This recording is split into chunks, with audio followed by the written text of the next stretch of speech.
Locked On Podcast Network presents Locked On Sports Today. The Oklahoma City Thunder are breathing rare air as they march into the NBA Finals. Can the underdog Pacers find a way to keep up?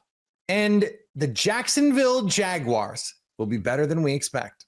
I'm Peter Bukowski, starting your day with the can't-miss stories and biggest debates in sports.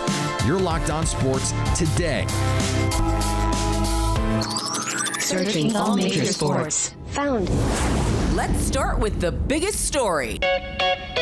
The Oklahoma City Thunder have a chance to get into some rare historical territory, 68 wins, ripping through the playoffs, and now face, at least according to the odds makers, an undermanned team in the Indiana Pacers. Rylan Stiles from Locked On Thunder. Of course, our man in Oklahoma City will be there for this big party the NBA is throwing here in the summer, Rylan. And there is going to be a lot of expectations that the Thunder are going to rip through this Pacers team, right? If they don't, tell me why it would be.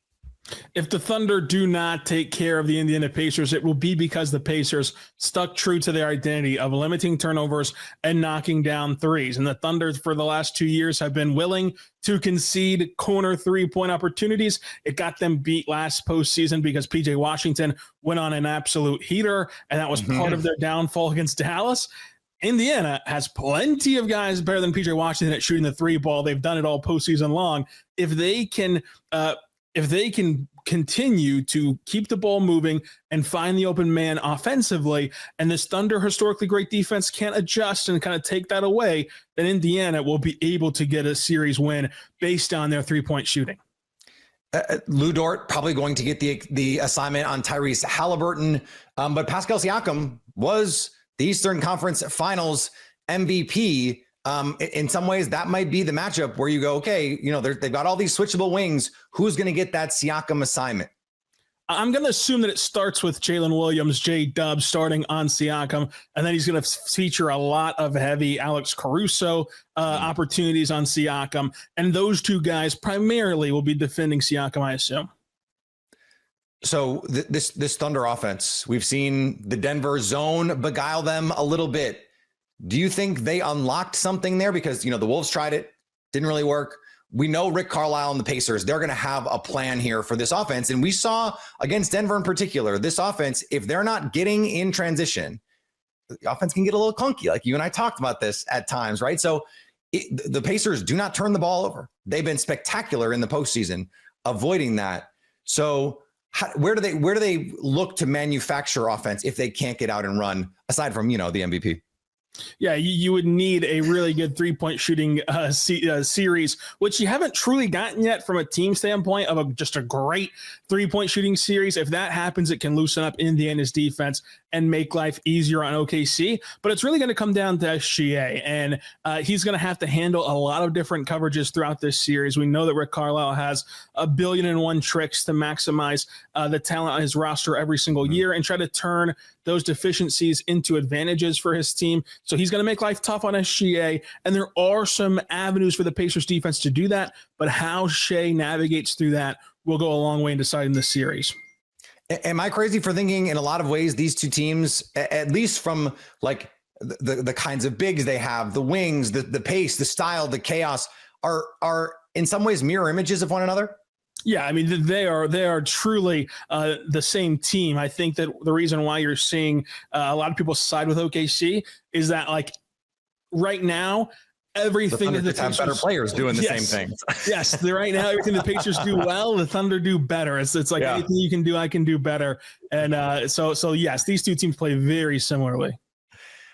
Game one, there's I think an outsized amount of pressure on any game one because of that home court advantage. We've seen Oklahoma City at home. They are an unbelievable home team. The role players in the playoffs tend to play better at home. So what is going to be the key here for Oklahoma City to get off to a fast starting game one? Yeah, I think the shot variance is going to be a big deal of just if the Pacers are hitting their threes at a high clip, how how much do you lose the 3-point battle by? I don't know that the Thunder can outshoot Indiana from 3, but can they keep it competitive in that column to help move the scoreboard in the right direction and narrow the gap in the scoreboard? I think that the turnover battle has been talked about all week, and it will be the first case study for if Indiana can continue to protect the basketball at this clip against this Thunder defense, one that they haven't seen to this point in the postseason anyway, to try to continue to cling to the possessions and cling to the ball. I do think that this is Indiana's one of their best chances to win a game in this series because of what we talked about with the Thunder's defensive identity, which is conceding corner threes. And I don't know that the Thunder will be able to adjust their identity on the fly in the 48-minute game. So can you punish them for their 2-year identity in this game, get a win, and then see if they adjust? And if they do, then now you make the adjustment to them. So I think that can be an area for Indiana of just ball security, making the right passes, and secondary playmaking to try to get them a win. And OKC, of course, has a lot of advantages themselves. You can stay up to date all year on the Oklahoma City Thunder by subscribing to Locked On Sports Today and Locked On Thunder on YouTube or your favorite podcast app. You're Locked On Sports Today. Coming up, we're shocked. I know you're shocked. The Pacers are still somehow kicking. Plus, the Stanley Cup final kicked off with a bang. The NBA Finals are here, and FanDuel is giving new customers an incredible way to get in on the action right now. When you join FanDuel and place your first $5 bet, you'll get $250 in bonus bets if your first bet wins. FanDuel makes betting easy. Whether it's picking your favorite teams or diving into player props from three-pointers to steals, there's so many ways to bet your favorite player props. Plus, after the game tips off, you can even combine live prop bets into a same-game parlay for a chance to win big. You could place that first $5 bet on who you think will win the NFL Rookie of the Year.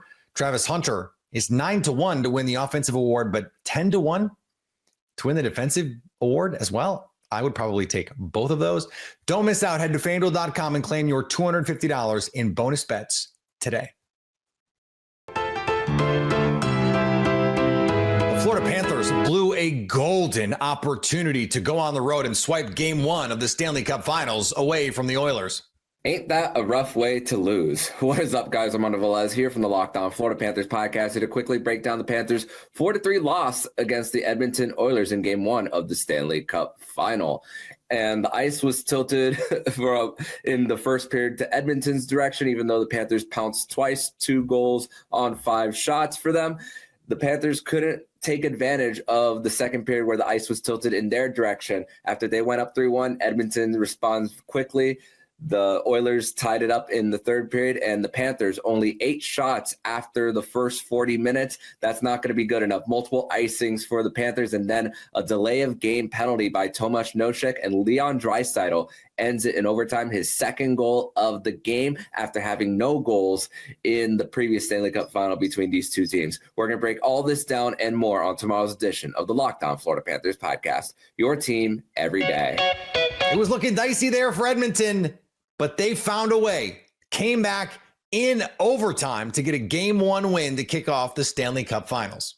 Unlike last year, Leon Draisaitl has scored in the Stanley Cup Final, and this year he scored twice. Nick Sararis of Locked On Oilers here after an exhilarating Game 1 of the Stanley Cup Final that saw the Oilers prevail late in overtime 4-3 on a power play goal on a night where the action was frantic, to say the least. Both teams considerable opportunities. The Panthers at one point leading this game 3-1. The Oilers slowly but surely started working their way back into this game, ultimately scoring 3 straight goals to win Game 1 in a really convincing fashion. And as overtime went along, it really felt like the Oilers were starting to get a handle on how they needed to play this game. At one point, from the start of the third period through about midway through the overtime period, the Oilers were out shooting the Panthers 21-5, and by virtue of their forecheck, and shout out Vasily Podkolzin, who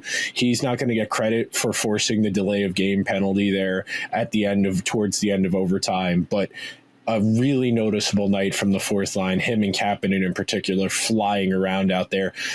Great performance from the Oilers. Stuart Skinner made all of the timely saves he needed to, and the Oilers showed they have the goods to hang with the Panthers even this version of the Panthers. For everything you need to know about the Stanley Cup Final, be sure to check out Locked On Oilers wherever you get your podcasts. The Mets look to steal a rubber match over the Dodgers. It was 2 big home runs from Pete Alonso, 5 RBIs in total, including a 447-foot moonshot that I'm still not sure has landed, that pushed the Mets past the Dodgers to lock up the season series victory. But Griffin Canning continues to be an excellent story in 2025. The Mets going to be under a roster crunch here in a little bit. Sean Manaea working his way back. Frankie Montas working his way back. Paul Blackburn already back in the rotation. Looked great the other night against the Dodgers. The Mets, it's a good problem to have, but they've got a lot of starters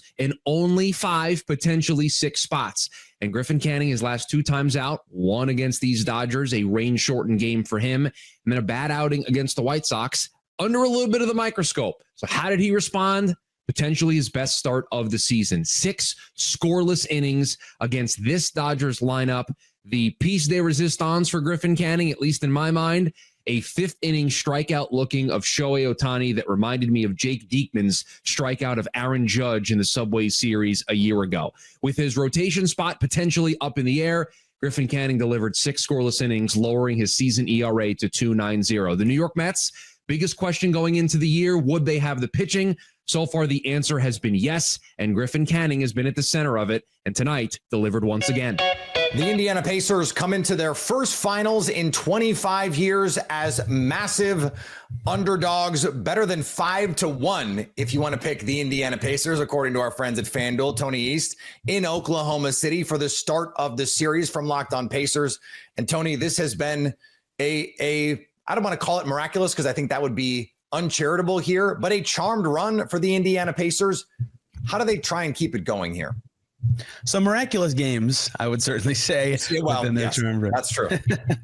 Yeah, it's going to be interesting to see if they can continue to do the thing that's gotten them here, right? Because every team they play goes, oh, man, this offense is so fast. They move the ball so well. There's the passing, the handling. We can't keep up. We can't prepare. It's too hard.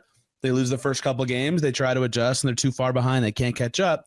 And the Pacers adjust, and they win the series. And they're going against the best defense in the league, and that's maybe an understatement. And what I mean by that is, like a lot of stats say, compared to the rest of the league, it's one of the best defenses ever. And so that's kind of the question of, can the Pacers keep this run going? Is their offense actually good enough to threaten this OKC defense? And OKC was tested by Denver, who has a good enough offense and has a brilliant passer who can score. And once they work through that, I think they had the confidence their defense can beat anybody. Everybody knows how good it is. They have the stars on defense to match up with the Pacers stars. So if the Pacers want to keep this up, they've got to be themselves and have their offense be really good against OKC. And that sounds nice and easy. It's not going to be easy to do, but they have the personnel to, in theory, do it. If anyone in the league can do it. Yeah, it seems to me, we've talked about as we've gone through this playoff run, the chaos that the Pacers can create. Yeah, the Oklahoma City defense can create chaos, but the randomness, the creativity, that offensive difference making for Indiana, their ability to play in such different ways every time down the floor. It seems to me if you're going to create an offense to try and attack Oklahoma City's, it would have to be that style of offense to do it, because if Oklahoma City knows what's coming, they're going to defend you. They're just that good. 100%. And the other thing the Pacers do well that fits into that box that was a huge problem last round is they never turned it over, right? For as much as they pass the ball and move around, they are a low turnover team, which is part of their superpower and why their offense works. And Minnesota, it was like clockwork, right? They'd lose. They had 18 turnovers. They'd come out to the podium, and Chris Finch would go, we've got to take care of the ball. And at the end, would say, we've got to take care of the ball. Guess what happened the next game? They had a bunch of turnovers, right? They couldn't do it. And it's not even that they weren't trying. It's just that's what the Thunder are really good at. And so that's kind of part of what we're talking about is the Pacers need to keep that strength being a strength, because the Thunder are so good at getting the steals and so good at scoring in transition that if you can't be effective with your ball security, you basically start off down 8-0 or 10-0 or whatever it is, because you're just giving up points there. And they're already really good. You don't need to give them an advantage. And so there are some stylistic things that, like you're saying, suggest the Pacers and the way they play could actually stress out the Thunder defense. But again, if any team is equipped to be calm in a high speed environment, it's this Thunder defense that seems to never disconnect and has an endless supply of good defenders that Mark Daigneault just makes in a factory.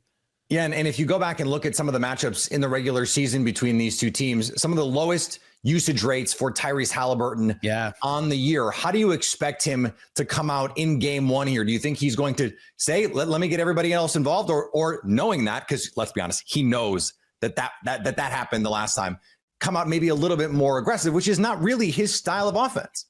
Yeah, he'll say if it doesn't happen that he needs to get in the paint more. And I honestly think that's how he'll judge himself in game one is he able to do that? Not even score, get shots up. Like the first game he played against OKC, they blew it late. They were winning in the fourth quarter. But for a lot of that game, he was not playing particularly well, as in his own scoring and passing numbers weren't particularly impressive. But the pressure he was seeing allowed the rest of his team to have good games. Like Andrew Nembhard had a nice night. Pascal Siakam had a good game. And like that would be the theory of what they would hope would happen if Halliburton has a poor finals to start is if it's 4-on-4 elsewhere because he's being pressured so much, the rest of the players can take advantage of that space. Someone's going to be guarded by Shai Gilgeous-Alexander. And Shai is a good defender for a stud, like as good as it gets. But like that's the weakest link that someone on the Pacers can theoretically take advantage of.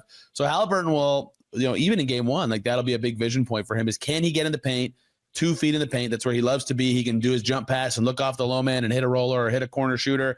And the Thunder give up a lot of those corner threes that he's so good at finding. So if he can't get in the paint, it's going to be up to everyone else to have those big games like Nembhard did against the Thunder during the regular season. If not, he's going to take the podium and do the same song and dance we've done with him, seems like once every series his whole career, which is got to be more aggressive, got to figure this out. And he always does, but he can't start that way. It's the finals.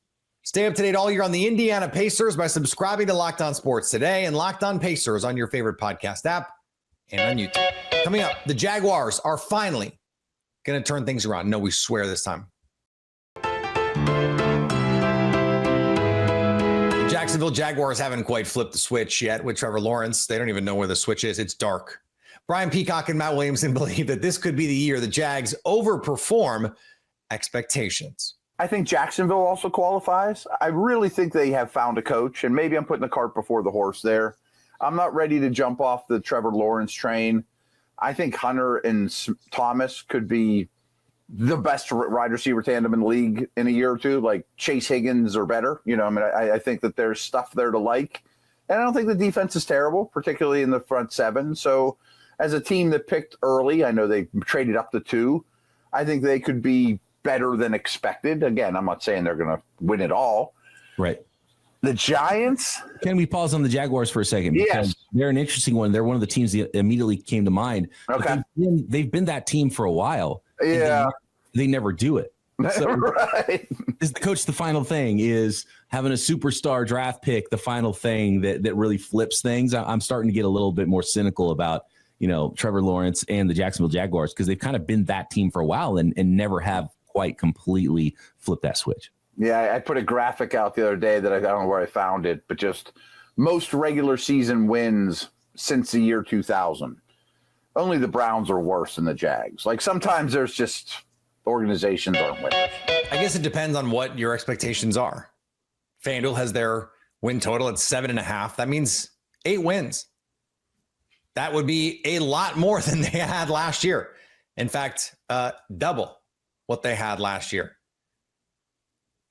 I don't expect that to happen. Why would I expect that to happen? Now I know that they played much better 2 years ago, but what about this team? The way it's constructed, the way it's coached should lead me to believe that things are going to change. I know they have a new coaching staff. Why should I have faith in that? It's a first-time head coach, a new front office that just did some crazy stuff to get Travis Hunter. It's very exciting that they got Travis Hunter. That's very cool. That's very fun. Brian Thomas Jr. and Travis Hunter, yeah, that could be really great. This team, I know that the division's not very good, but I don't think this roster is very good either. And we have no idea about the coach. So if you're going to keep expectations like mine low and you think, okay, 6 wins, 7 wins, that's about where you expect them to be, and they get to 8 wins, they get to 9 wins, yeah, sure, okay, cool. But what reason do I have to believe that's going to happen? Sorry to our pal, Tony Wiggins, who does the best job covering the Jaguars for Locked On Jags, but I don't see it. Sorry, Tony. And finally, college football's potential future is so complicated right now. Ryan Day might need a whiteboard just to diagram his desired playoff format. The Ohio State coach is pushing for 4 auto bids for the Big Ten in a future 16-team playoff. But with the Big 12 and SEC lobbying for their own models, we've officially reached the too many cooks, not enough bowls phase of the sport. At this point, college football might need a playoff just to decide how to run the playoff. If you're catching this episode after hearing your favorite Locked On show, make sure to subscribe to Locked On Sports Today on YouTube or wherever you get podcasts so you never miss an episode. Also, if you're a new subscriber to Locked On Sports Today, we're here for you with the biggest stories in sports every day. Coming up, does Oklahoma City show any mercy to the Pacers in game 1 of the finals?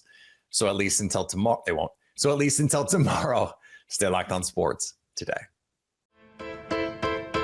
Locked On Podcast Network presents Locked On Sports Today. For more episodes of Locked On Sports Today, go to our video on demand. Click on Sports at the top of your screen. There, you'll find past episodes of Locked On Sports Today, plus other Locked On shows on demand.